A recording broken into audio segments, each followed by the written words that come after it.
Namaskar. A warm welcome to World News and Indian Perspective on All India Radio. This is Renuka and with me is Saira Mushtaba bringing glimpses of the major developments of the day from across the globe. Over the next half an hour, we shall bring to you the latest from the world of politics, economy, sports, entertainment and more. The headlines. First meeting of the G20 finance track begins in Bengaluru. G20 Development Working Group meeting gets underway in Mumbai. India's G20 Sherpa Amitabh Kant says data should be accessible to the citizens around the world. Prime Minister Narendra Modi says India has a pivotal role in tackling challenges faced by the world. Defence Minister Rajnath Singh commends Indian Army for bravely preventing Chinese troops from transgressing into Indian territory in Arunachal Pradesh. External Affairs Minister Dr. S. Jaishankar to preside over two signature events being held under India's presidency of the UN Security Council. European Union foreign ministers impose new sanctions against individuals and organizations over human rights abuses in Iran. And in football, Argentina to clash with Croatia in the first semi-final of FIFA World Cup.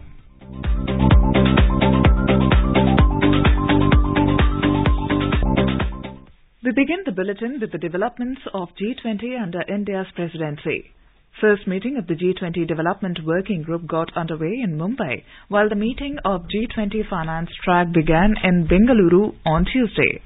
India's G20 Sherpa Amitabh Kant has said that the principles governing the disclosure of good quality data which can ensure government performance must be laid down by the Development Working Group meeting.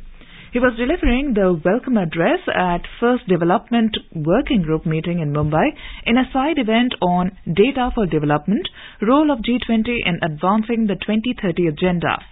Mr. Kant said G20 has played a very critical role in the past at a time when economic growth and financial progress were impacted. We are meeting at a point of time when the world is in the midst of a turmoil. Global growth has slowed down. Vast number of people going below poverty line because of COVID. Over 100 million people have lost their jobs. 70 countries have been impacted by global debt. There's a huge crisis of climate finance and climate action. The global supply chains are disrupted. In the midst of all this, India has taken over the G20 presidency. Our belief is that every crisis is also a huge opportunity. Prime Minister has said that India's G20 leadership will be decisive, inclusive, will be action-oriented. Mr. Kant said less developed and developing countries will never be able to technologically lead and grow without the use of data and good governance. He said that the data should be accessible to the citizens around the world. Mr. Kant said Indian government has tried to bring good data governance and brought several initiatives like Data Governance Quality Index. He shared India's practices like National Data Analytics Platform, use of data for transforming aspirational districts in country. Union Minister of State for Electronics and IT, Rajiv Chandrasekhar, also addressed the gathering and presented India's achievement. He said Government of India will soon begin to assemble large troves of anonymized data sets collected and harmonized under National Data Governance Framework Policy, with vast community of startups, researchers and AI ecosystem. Mr. Chandrasekhar said the digital economy should be viewed through a combined prism of trust and protection. During an interview to Doordarshan, India's G20 Sherpa Amitabh Kant shared the agenda of Development Working Group DWG meeting. चुनौतियां बहुत हैं, पर हर चुनौती में एक अवसर होता है। ये पहली बार है भारत के डिप्लोमेटिक हिस्ट्री में कि भारत एक एजेंडा सेट कर रहा है और ये जो एजेंडा है बड़ा इंक्लूसिव है, बड़ा फॉरवर्ड लुकिंग है, बड़ा डिसाइसिव है। भारत की जो अप्रोच है वो है वसुधैव कुटुंबकम, कि हम एक पृथ्वी, हम एक कॉस्मिक वेब से आते हैं और सब लोग मिलकर ये बदलाव लाएं और विकास के लिए जो कि एक इंक्लूसिव हो, रेजिलिएंट हो, सस्टेनेबल हो, उसके लिए हम पूरे प्रयास करेंगे। Now we bring to you the details about the G20 Finance and Central Bank Deputies meeting and First Finance Ministers and Central Bank Governors meeting, which began in Bengaluru. It marks the beginning of discussions on the finance track agenda under the Indian G20 presidency. The finance track of G20 discusses global macroeconomic issues through its meetings of finance ministers and central bank governors, their deputies and various working groups. The key issues dealt by the finance track are global economic outlook and monitoring of global economic risks, reforms for a more stable and resilient global financial architecture, international taxation, financing quality infrastructure, sustainable finance, financial inclusion, among others. Our correspondent says that the brand Karnataka is promoted on the sidelines of the international event. Karnataka will host 14 G20 meetings. Among them, 11 will be held in Bengaluru, 2 in Hampi, and 1 will be held in Mysuru. Karnataka Tourism Department is the nodal department vested with the responsibility of hosting the G20 delegates who have arrived here from over 35 countries. During the meetings and stay of the delegates in Karnataka, excursions will be organized to the tourist destinations in Golden Chariot, which is South India's only luxury train. They will be entertained with a mix of dances, music and cultural exhibition native to Karnataka. Sudhindra, AIR News, Bengaluru. Niti Ayog's CEO Parameshwaran Iyer has said that Mission Life, Lifestyle for Environment, is a dedicated India-led global movement that aims to bring individual and community behavior at center of climate action. Mr. Iyer was virtually delivering presentation on Mission Life during a side event at the first Development Working Group meeting on Infusing New Life into Green Development in Mumbai on Tuesday. He said India aims to mobilize 1 billion people to take individual and collective action against climate change through 2022-28. Mr. Iyer said India is nudging individual, communities and institutions to practice simple climate-friendly actions in their daily lives. In his opening address at the event, India's G20 Sherpa Amitabh Kant said that Mission Life has a lot to do with nudging behavior. He said it is not countries that will bring the change, it is individuals and collective behavior that will make the difference. He clarified that life is not about anti-consumerism. It is a completely new model of development which involves a behavioral change to new areas of growth. In today's Hotspot section, we bring you a news commentary. First meeting of G20 Finance and Central Deputies meeting in Bengaluru. The commentary has been edited by AIR Foreign Affairs editor Dr. Atul Kumar Tiwari.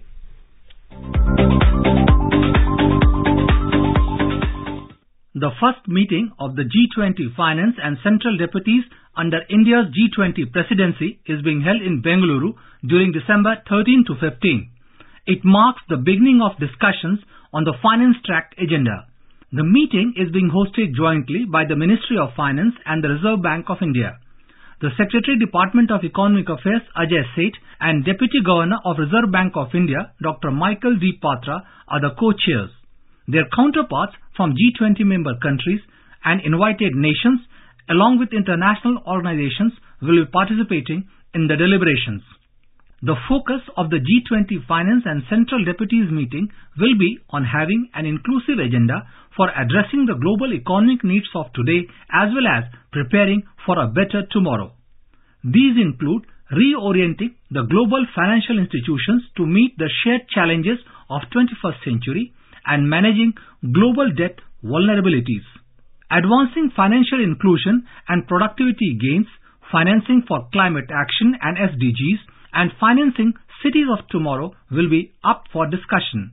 The participants will form up a globally coordinated approach to unbacked crypto assets and for advancing the international taxation agenda.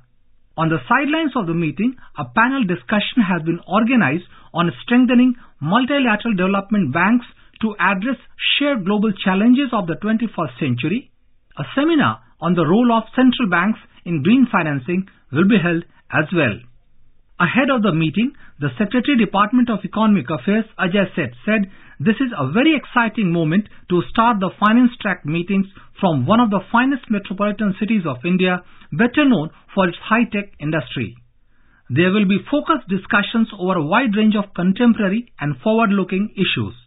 The G20 provides a very effective forum for global economic discussions and international policy cooperation. The opportunity to be at the helm of this major global economic grouping for 1 year has come at a time when India is the fastest growing large economy.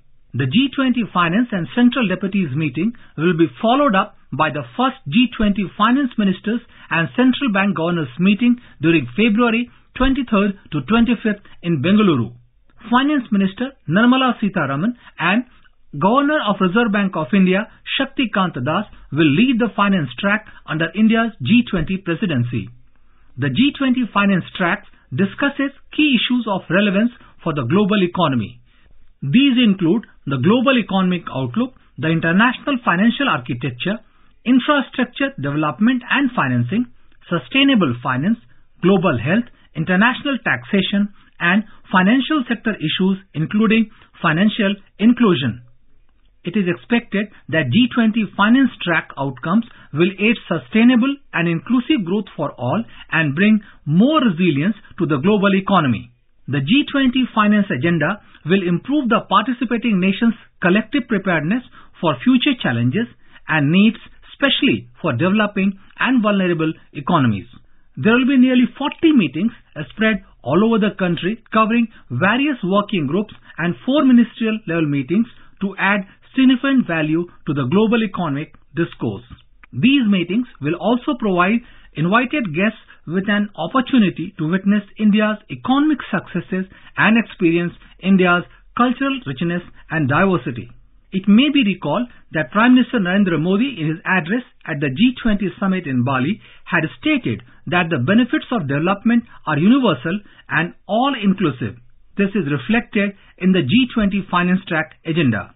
He added that India will strive to ensure that G20 acts as a global prime mover to envision new ideas and accelerate collective action over the next 1 year. Through the theme of One Earth, One Family, One Future, India has put together a very inclusive, people-centric and action-oriented priorities. Based on extensive deliberations, a robust agenda has been put forth on the G20 finance track, which will be reflected in the G20 leaders' declaration when Prime Minister hosts the G20 summit next year.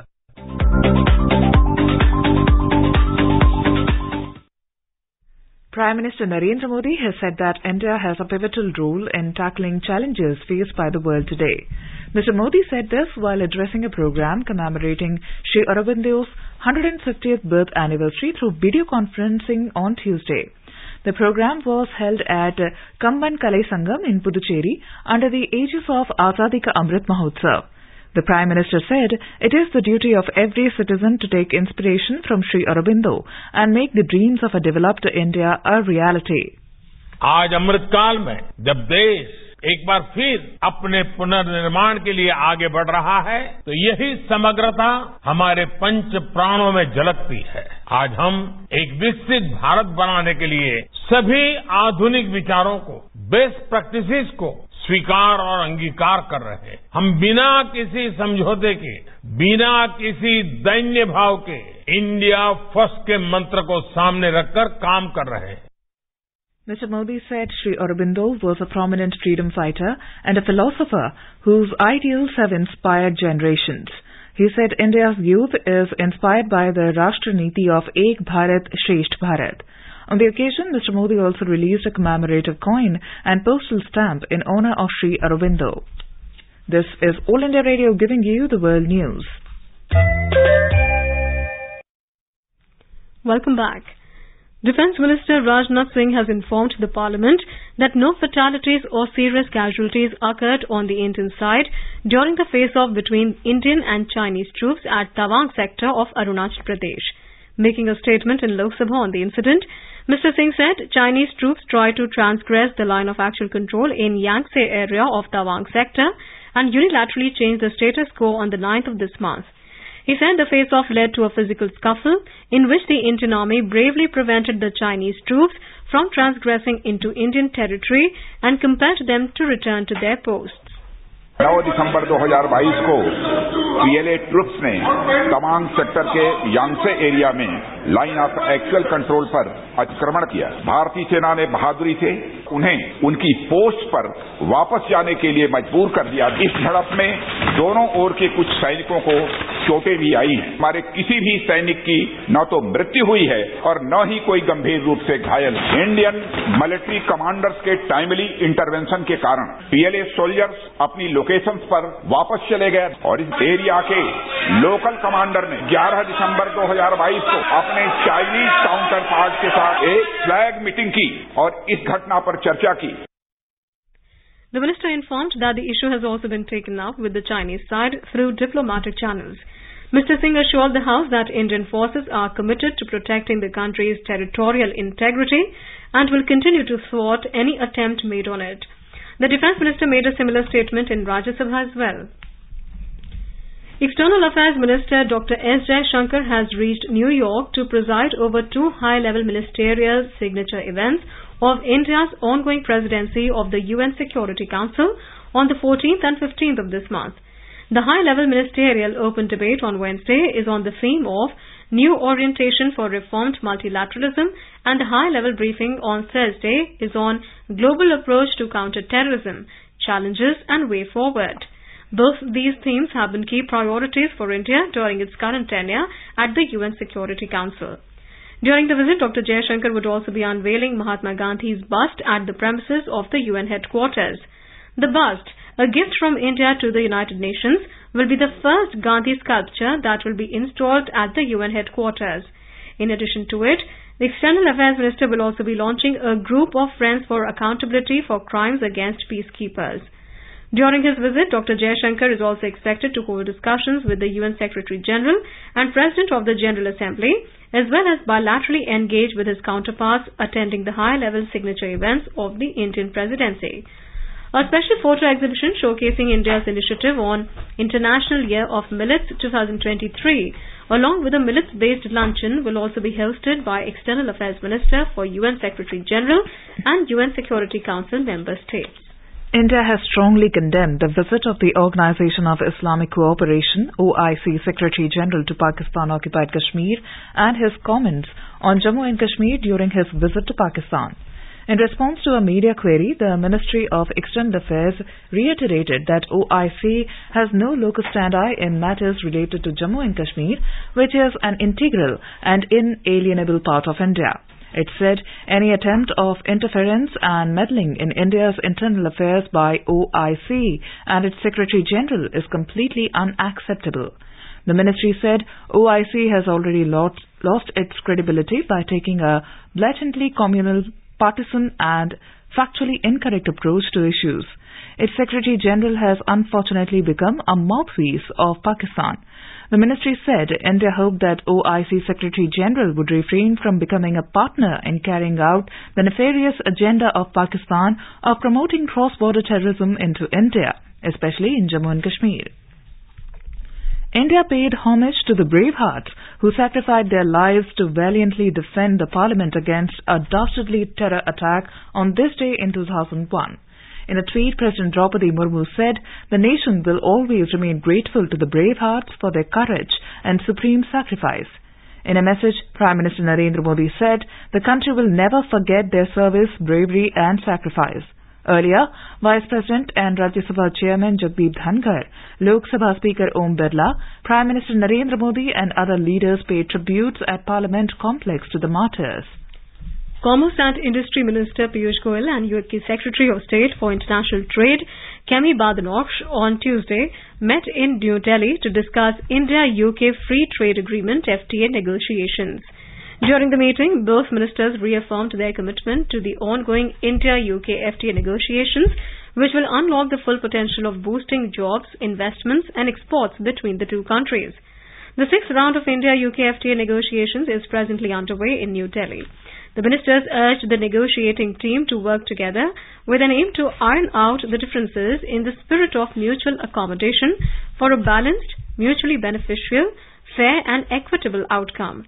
Mr. Goyal mentioned that India and UK investment and economic relations are already strong and have grown over the years. He said India has adopted an export-led strategy to spin its growth story, which is inclusive and sustainable. The minister said the Indian government has also come out with many policies and reforms, including the PLI scheme, National Infrastructure Pipeline, Development Finance Institution, and privatization of non-strategic sectors, public sector undertaking. Mr. Goyal urged the businesses in India and the UK to take advantage of these initiatives for the economic prosperity of both the countries.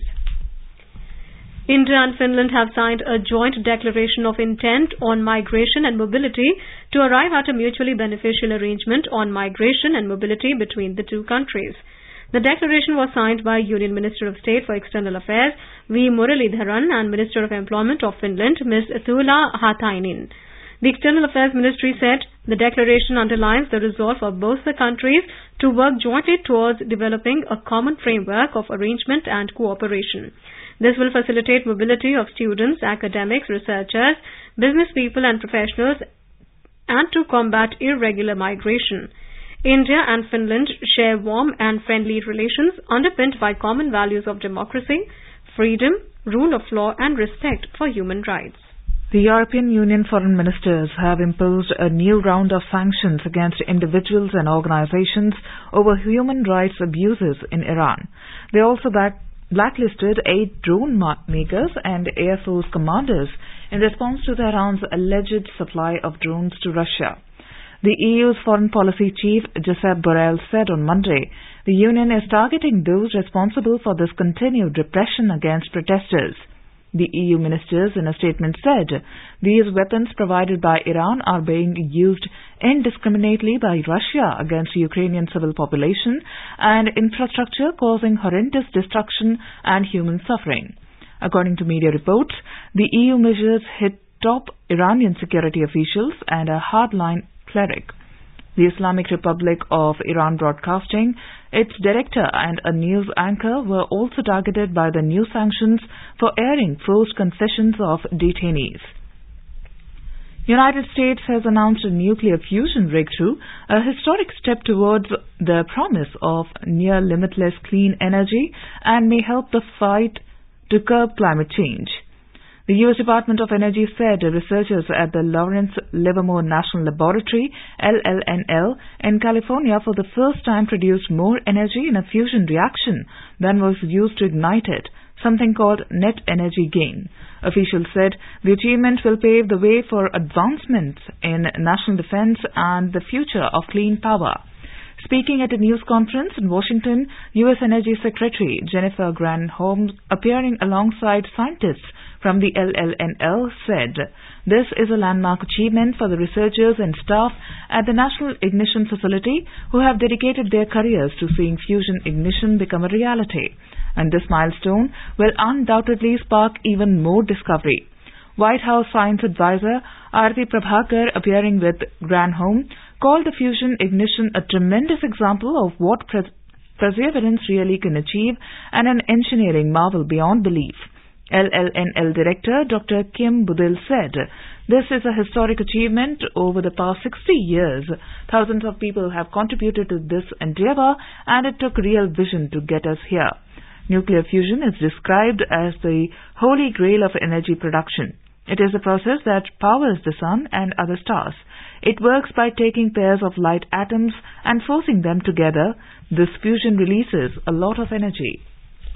China's hospitals are facing the biggest challenge under overwhelmingly huge wave of COVID cases and shortage of health workers as Chinese authorities continue to ease the dreaded COVID lockdowns, lengthy quarantines and regular mass testing. Since the authorities rolled out a new 10-point plan to ease its stringent COVID-19 controls and allowing some infected people to quarantine at home rather than in centralized facilities, cases surged as hospitals faced increased workload. China is faced with difficulties such as shortage of intensive care resources, lack of vaccination among 80 years plus category, and a significant gap in health resources in urban areas as compared to rural areas amid this rapid surge.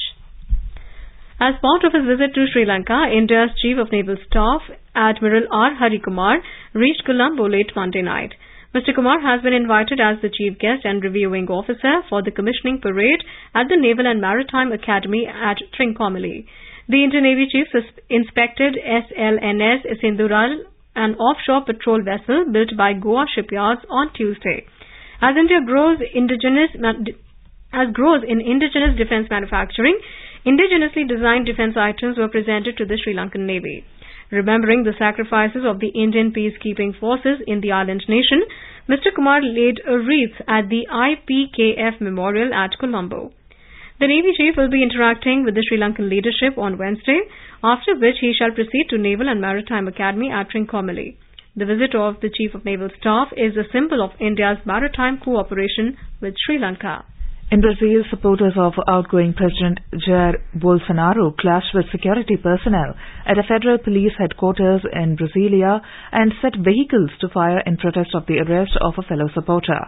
The protesters also set to fire an urban bus circulating through the center of the capital and several cars in the parking lot of the police building. According to media reports, the military police used tear gas and rubber bullets to try to disperse the protesters who tried to force their way into one of the administrative headquarters of the federal police. In Peru, anti-government protesters blocked roads and stormed the international airport in the second city of Arequipa as deadly unrest intensified. Supporters of leftist former President Pedro Castillo took to the streets in anger at his impeachment and arrest. And now a report from the business desk.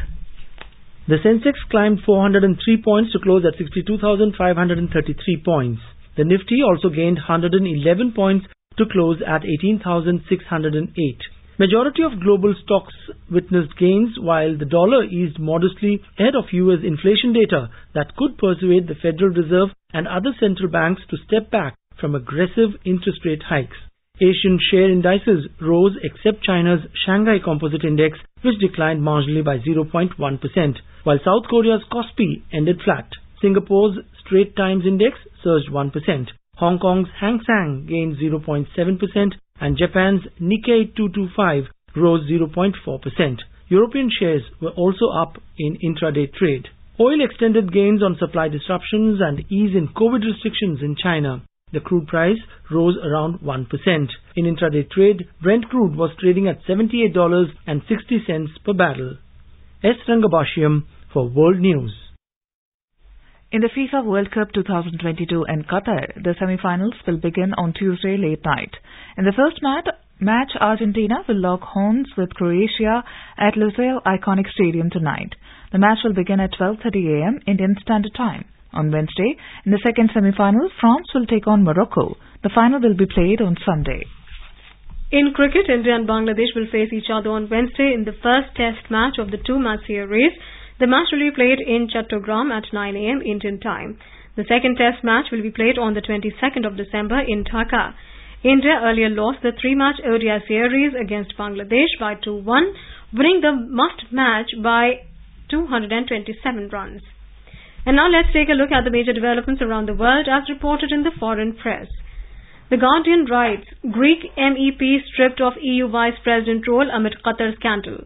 Wall Street Journal writes, Zelensky and Biden discuss Ukraine's grid as country scrambles to restore power.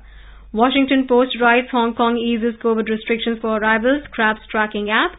New York Times writes, as COVID spreads fast, Beijing isn't in lockdown, but it feels like it. CNN writes, Taiwan reports record incursion by Chinese bomber aircraft. Bangladesh government has issued another international tender to purchase 50,000 tons of rice, reports Prothom Olo. And now a quick look at the headlines once again. First meeting of the G20 finance track begins in Bengaluru. G20 Development Working Group meetings gets underway in Mumbai. India's G20 Sherpa Amitabh Kant says data should be accessible to the citizens around the world. Prime Minister Narendra Modi says India has a pivotal role in tackling challenges faced by the world. Defence Minister Rajnath Singh commends Indian Army for bravely preventing Chinese troops from transgressing into Indian territory in Arunachal Pradesh. External Affairs Minister Dr. S. Jaishankar to preside over two signature events being held under India's presidency of the UN Security Council. European Union foreign ministers impose new sanctions against individuals and organizations over human rights abuses in Iran. And in football, Argentina to clash with Croatia in the first semi-final of the FIFA World Cup.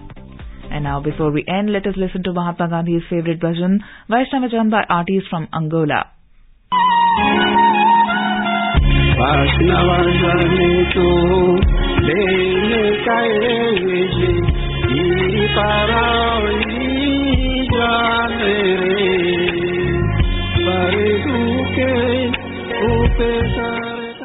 And with that, we end this bulletin. We'll be back at the same time tomorrow with the next edition of World News.